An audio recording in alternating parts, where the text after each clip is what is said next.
বেরিয়ে আসতে শুরু করেছে আওয়ামী থিঙ্ক ট্যাঙ্ক সিআরআই ও সূচনা ফাউন্ডেশনের কালো অধ্যায়।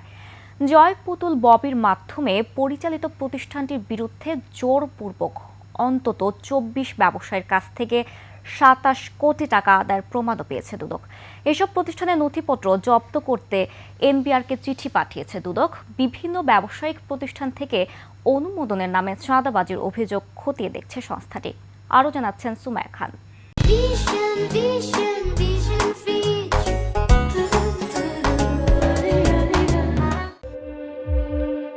Centre for research and information বা সিআরআই আওয়ামী লীগের মূল থিঙ্ক ট্যাঙ্ক প্রতিষ্ঠান। নিয়ন্ত্রণ ছিল জয়, ববি আর পুতুলের হাতে।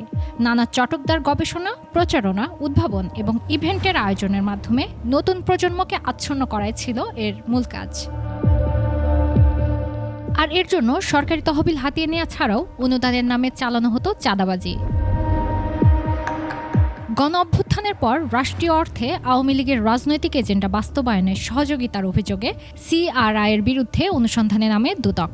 প্রতিষ্ঠানটির বিরুদ্ধে জোরপূর্বক অন্তত ২৪ ব্যবসায়ীর কাছ থেকে ২৭ কোটি টাকা আদায়ের প্রমাণও পেয়েছে।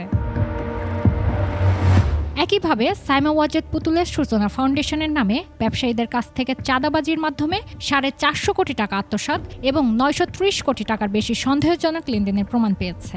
এবার দুই প্রতিষ্ঠানের কর ফাঁকির নথিসহ অন্যান্য কাগজপত্র জব্দ করতে এনবিআরকে চিঠি পাঠিয়েছে দুদক।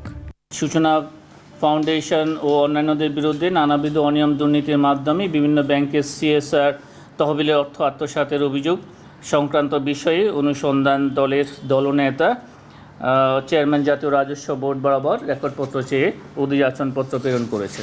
হাইকোর্টের আদেশে থমকে যাওয়া টিউলিপ সিদ্দিকের ফ্ল্যাট জালিয়াতির মামলায় পুনরায় সচল করতে দুদকের আইনি শাখায় প্রয়োজনীয় ব্যবস্থা নিচ্ছে। উচ্চ আদালত থেকে এই সিদ্ধান্তটা এসেছে, সুতরাং আমাদের আইন অনুবিভাগ এই ক্ষেত্রে প্রয়োজনীয় আইনানুগ পদক্ষেপ গ্রহণ করবেন।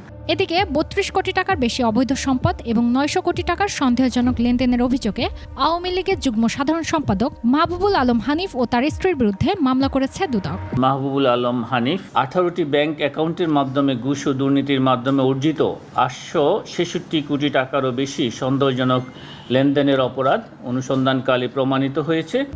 সুমাইয়া খান, একুশে টেলিভিশন, ঢাকা।